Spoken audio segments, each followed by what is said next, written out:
नमस्कार, मैं हूं शिवेंद्र श्रीवास्तव और आप देख रहे हैं श्रेष्ठ भारत। हमास और इजराइल की जंग के दौरान वहां के आम लोगों को जो दर्द झेलना पड़ा है, उसकी तस्वीरें देखकर दुनिया डर और दहशत से कांप रही है। इस जंग की वजह से हर तरफ गम, गुस्सा, बेबसी, बेचारगी और भूख दिख रही है। गाजा में माँ बाप अपने मासूम बच्चों को दफन करके रो रहे हैं, तो इजराइल ने भी कम तबाही नहीं झेली। कुल मिलाकर कहा जाए तो लड़ तो रहा है एक मुल्क और एक आतंकी संगठन, लेकिन इसका खामियाजा दोनों ओर से आम आदमी को भुगतना पड़ रहा है।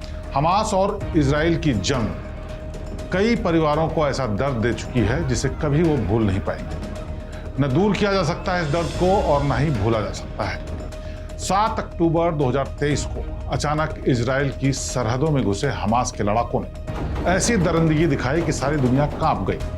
7 अक्टूबर की रात इजरायली शहर रिफुज में जब लोग नोआ म्यूजिक फेस्टिवल के जश्न में डूबे थे, तभी हमास के लड़ाकों ने हमला कर दिया। सैकड़ों लोग मारे गए तो न जाने कितनों को बंधक बना लिया गया। इसके बाद जो हो रहा है वो सब आपकी आंखों के सामने है। इसके बाद जब इजराइल ने गाजा पर हमला किया तो ऐसा ही मंजर वहां देखने को मिला। इजरायली हमले में पूरा शहर खंडहर हो गया। कितनी भी दूर तक नजर दौड़ा लीजिए, सिर्फ खंडहर, मलबा, जले हुए मकान और अधजली कारें ही दिखाई देती हैं। सैकड़ों इमारतें मलबे के ढेर में तब्दील हो गई हैं। इसी मलबे में दबी हैं हजारों लाशें। इन लाशों के बीच कुछ लोगों के जिंदा होने की उम्मीद होती है। इन्हीं उम्मीदों को लेकर मलबे और खंडहरों में से लोग अपनों को बेसब्री से तलाशते हैं। अगर किसी के शरीर में जरा सी भी हरकत दिखती है, उसकी सांसें चलती नजर आती हैं, तो लोग अस्पताल की ओर लेकर भागते हैं। गाजा के ज्यादातर शहर इजरायली बमबारी में तबाह हो गए हैं। दूर दूर तक कोई इंसान नजर नहीं आता। हर तरफ मौत का सन्नाटा फैला हुआ है। जो बच्चे, महिलाएं और लोग इजराइल के हमले में बच गए, वो अपनी ही तस्वीरों को देख देख कर बिलख रहे हैं। ये तस्वीरें किसी का भी दिल चीर सकती हैं।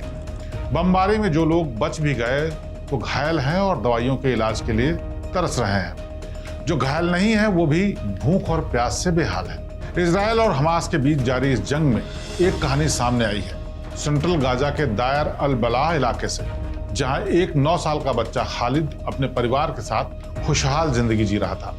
लेकिन जब हमास ने इजराइल पर हमला किया तो माता पिता आने वाले खतरे को भांप चुके थे। वहीं खालिद भी अपनी मां के माथे पर पड़ रही शिकन को समझने लगा था कि कुछ बुरा होने वाला है। और ऐसा हुआ भी। 22 अक्टूबर 2023 को एक तेज धमाके में खालिद का पूरा परिवार खत्म हो गया। हमले में उसके माता पिता के अलावा एक भाई और बहन की भी मौत हो गई। पूरे परिवार में सिर्फ वो और उसका 7 साल का छोटा भाई तामेर बचा था। लेकिन तामेर गंभीर रूप से घायल था। उम्र में तामेर से वो सिर्फ 2 साल बड़ा था। खालिद उसको जीने का हौसला देता था। तामेर रोता था तो उसे गले लगाकर चुप कराता। खालिद कहता कि माँ बाप आसमान में उड़ रहे हैं और उसे देख रहे हैं। उसके रोने से उन्हें दुख पहुंचेगा। गाजा में रोज होते धमाकों के बीच खालिद का हौसला भी कुछ समय बाद बेअसर होने लगा। कुछ ही दिन में तामेर ने दम तोड़ दिया। भाई की मौत के बाद खालिद रात में अचानक उठता और डर से चीखने लगता। कुछ महीनों बाद इजराइल के हमले में घायल होकर खालिद ने भी दम तोड़ दिया। ये तस्वीर फिलिस्तीन के फोटो जर्नलिस्ट मोहम्मद अला लौल की है। उसकी गोद में सफेद चादर में लिपटा हुआ कोई और नहीं, उसका बच्चा है। ये बच्चा अल मगाजी रिफ्यूजी कैंप पर हुई इजरायली स्ट्राइक में मारा गया था। गाजा में मौत किसी से भेदभाव नहीं करती। इजरायली बमबारी का रूप लेकर वो कभी भी कहीं भी आ सकती है।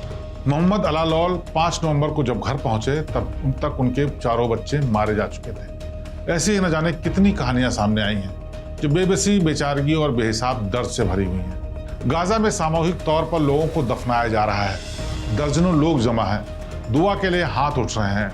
आखिरी विदाई के वक्त अपनों की याद में लोगों की आंखों में आंसू हैं। ये दर्द, ये गम उन लोगों के लिए है जिनका इस युद्ध से कोई लेना देना नहीं था। न ये जमीन की जंग में शामिल थे, न आसमान की और न धर्म जात की।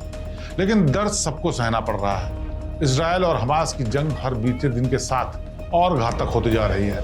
पहले हमास ने फिलिस्तीन के लोगों के नाम पर इजराइल से बदला लिया, फिर इजराइल ने हमास से बदला लेना शुरू किया। इजराइल लगातार ताबड़तोड़ हमले गाजा पर कर रहा है, जिससे पूरा शहर खंडहर में तब्दील हो चुका है। गाजा में मौत का आंकड़ा 1 लाख के पार हो चुका है। घायलों की तादाद भी डराने वाली है और उससे भी ज्यादा संख्या उन लोगों की है जो यतीम हो चुके हैं, बेसहारा हैं, जिनके सिर से साया तक छिन चुका है। लेकिन इतना हो जाने के बाद भी हमास और इजराइल पीछे हटने को तैयार ही नहीं। दोनों की तरफ से नरमी के कोई सिग्नल नहीं है। रह रहकर हमास और इजराइल रॉकेट से हमला करते हैं तो इजराइल भी जवाबी हमले में एक साथ कई मिसाइलें दागता है। जाहिर है इजराइल ने हमास को खत्म करने की कसम जो खा रखी है कि जब तक वो हमास का वजूद नहीं मिटा देगा पीछे नहीं हटेगा। साथ ही इजराइल की सौगंध की झलक भी उसकी तोपों, मिसाइलों और टैंकों में साफ झलक रही है। वो गाजा पट्टी को शमशान बना देने पर आमादा है। इतना ही नहीं, इजराइल और हमास के बीच छिड़ी इस जंग की आग बढ़ते बढ़ते अब लेबनान और ईरान तक पहुंच गई है। लेबनान की राजधानी बेरूत में लगातार धमाके हो रहे हैं। इजरायली ड्रोन की आवाज आ रही है। दिन भर सर्विलांस और इंटेलिजेंस इनपुट का इस्तेमाल करके इजराइल लेबनान में हिजबुल्लाह के ठिकानों को चुनता है, फिर एयरक्राफ्ट और ड्रोन से टारगेट को तबाह करता है। इजराइल ने मिसाइल अटैक कर 1000 किलोमीटर की उस हाईवे को भी तबाह कर दिया है जो लेबनान को सीरिया से जोड़ता था। एयर स्ट्राइक के बाद इजरायली सेना ने कहा कि हिजबुल्लाह के लड़ाके इसी हाईवे से हथियार ला रहे थे, जिसके बाद इस युद्ध के और ज्यादा भीषण होने की आशंकाएं गहराती जा रही हैं। ये जो हालात हैं ये बहुत डराने वाले हैं, हैरान करने वाले हैं। ऐसे में सवाल ये उठता है कि क्या वाकई इंसानियत की कोई कीमत नहीं? दोनों अपने अभिमान या ईगो में एक दूसरे के लोगों को खत्म कर रहे हैं, लेकिन झेल रहा है कौन? हर देश का आम आदमी। वो आदमी जिसको इस जंग से कुछ लेना देना नहीं, वो आदमी जो युद्ध नहीं चाहता, वो आदमी जो चाहता है शांति से जी सके। लेकिन हकीकत क्या है वो आप सब देख रहे हैं। इस हकीकत को कब समझेंगे ये लोग और कब बदलेगा इसका रूप और कब बंद होगा ये युद्ध, ये कोई नहीं जानता। आपका इस वीडियो को देखने के बाद क्या कहना है कमेंट में हमें जरूर बताइए और बाकी खबरों के लिए देखते रहिए हमारा चैनल। नमस्कार। श्रेष्ठ भारत पर खबरों से जुड़े रहने के लिए चैनल को सब्सक्राइब और लाइक करें, बेल आइकन दबाएं और देखते रहें श्रेष्ठ भारत।